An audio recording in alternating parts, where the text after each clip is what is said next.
Maroon tey ab benn chiffre la ñu tànn pour dernier numéro semaine bi. exactement donc mu di téeméer ndaxte tey aljuma ji nga xamante ne moom mooy le 3 juin 2022 di correspondre ak 100e jour invasion russe en Ukraine mu di benn guerre bi nga xamante ne tàmbali na ñaar fukki fan ak ñeent ci weeru février bi passé ak benn invasion bi nga xamante ne armée de terre bu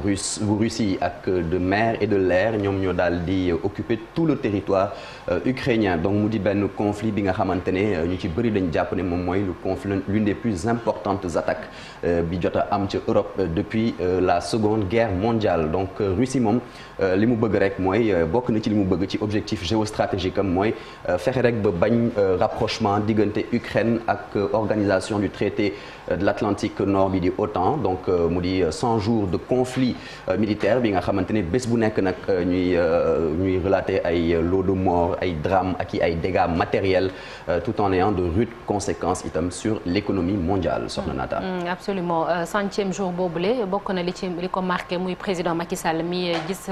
Vladimir Poutine ca Sotchi. exactement donc depuis démb ñu ngi ko doon annoncé tey nga xamante ne itam comme ni nga ko waxee soxna Nata 100e jour conflit russo-ukrainien bi di méngoog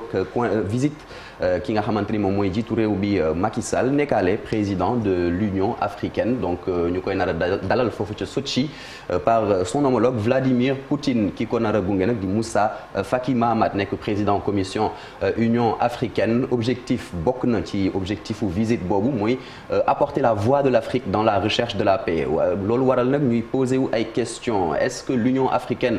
moom fu ñu koy xaaree est-ce que dina réussir fi nga xamante ne ONU ak Union européenne ñoom jotuñ fa réussir ay échec la ñuy jàll di jànkonteel depuis lors face à l'intransigeance de Poutine wala est-ce que simplement gesticulation diplomatique la sans effet réel sur les événements en cours en Ukraine donc les questions sont nombreuses actuellement waaye bu ñu sukkandikoo ci kii di Yves Ekwe Amaizo nekk un économiste togolais bu xarañ ci continent africain bi nee na moom l'Afrique n'est pas directement dans le conflit mais subit les conséquences de cette guerre kon nag Macky Sall li ko fa yóbbu ce ne sera peut-être pas pour prendre parti mais laaj ay exception ci lu jëm ci wàllu pétrole bi gaz bi ak engrais yeeg céréales yi on y reviendra plus amplement ci li nga xamante ni moom mooy conséquences économiques dans le monde donc l'Afrique a une position de neutralité dans ce conflit une position de non-alignement soxna Nata. En attendant Marcel ñu taxaw tuuti ci situation militaire bi. voilà la situation militaire pas du tout reluisante bilan bi nga xamante ne fu mu nekk nii ci Ukraine ak jongante bi fa am ak armée russe bi jafe na ngir ñu établir benn bilan bu exact bu correct muy évoluer nag selon que l'on soit dans le camp russe ou bien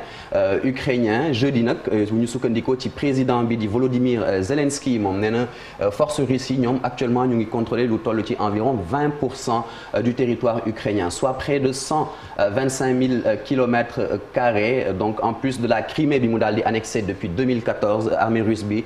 depuis le début de l'invasion daal di jël le contrôle de certaines régions du sud de l'Ukraine lu mel ni l'essentiel de la région de Kherson ou une partie de la région de Zaporijia ou encore progression bi ñu noté dans le Donbass dans l'est du pays avec notamment la prise de Mariupol et puis contrairement au plan initial bu Poutine amoon armée ukrainienne bi dotée militairement et financièrement par les pays occidentaux donc dëkk yu bëri ñu ngi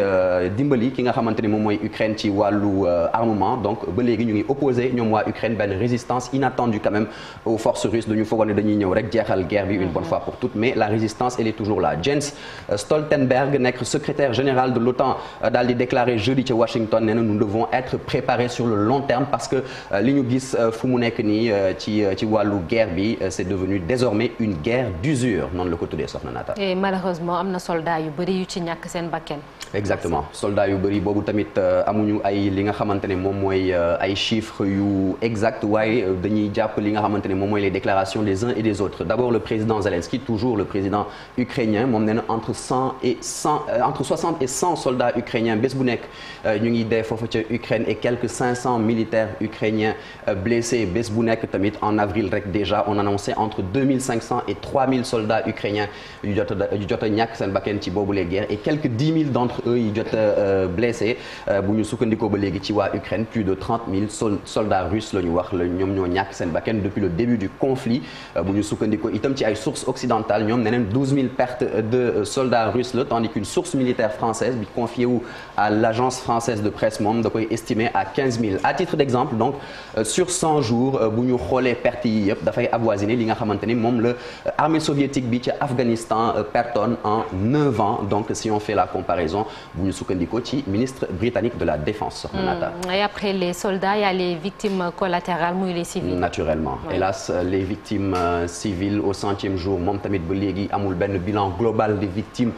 civiles du conflit waaye fin mai rek au commissariat des Nations Unies aux droits de l'homme HCDH daal di wax ne lu toll ci 8462 victimes ñoo fa nekk soit 3930 morts et 4532 blessés donc HCDH sax di préciser ne que chiffres yi war na gën a mën a en tout cas élevé que li ñu jot a am et rien qu'à Mariupol ville ukrainienne bi nga xamante ne c'est passé sous contrôle des forces russes plus de 20 000 personnes seraient mortes d'après les autorités ukrainiennes te loolu ay semaines ci ginnaaw lañ ko doon wax et organisation humanitaire yi daal di apporter une aide vitale à plus de 7,6 millions de personnes en Ukraine bu ñu sukkandikoo ci bureau de la coordination des affaires humanitaires de l'ONU Soxna Nata. et ñu jeexal léegi Marcel ci njeexital yi ci wàllum koom bi guerre bi am. voilà donc maa ngi ko doon wax sànq dinañ ci gën a dellusi mais bu ñu gisee au bout de 100 jours et au gré des stratégies militaires ay sanctions ak contre-sanctions entre la Russie et l'Occident conflit russo-ukrainien bi daal di rek am ay jeexital ci wàllu koom-koom ci àdduna bi yëpp inflation mooy hausse des prix de denrées ñu ngi koy yëg bu baax a baax fii ci Sénégal par exemple hausse des prix et risque de pénurie des produits pétroliers et gaziers blocage ak risque de pénurie des produits et intrants agricoles jëm ci wàllu engrais surtout donc mu di benn insécurité alimentaire bi nga xamante ne day gën di yokk au sein des pays sous-développés dont l'Afrique de l'Ouest bi nga xamante ne actuellement mu ngi représenter un des plus bas stocks de céréales en termes de sorgho mil maïs de blé et cetera et puis 20 millions de tonnes la ñuy fàttali fu mu nekk nii dañ koy daal di bloquer dans des ports ukrainiens 20 millions de tonnes de céréales à cause justement du blocus russe occidentaux yi fu mu nekk nii ñu ngi jéem a débloquer les ports de la mer Noire notamment bu Odessa bu nekk dans le sud de l'Ukraine nekk principale porte de sortie pour production agricole de l'Ukraine pour fexe rek ba relancer li nga xamante ne moom mooy exportation de céréales dont l'Ukraine est l'une des plus grandes productrices mondiales Soxna Nata. Merci beaucoup pour ces détails Marcel. Souleymane dina ci dellusiwaat ci kanam incha allah ci jàngat bi lay doon léegi dañuy jàll ci de quoi est-il le nom.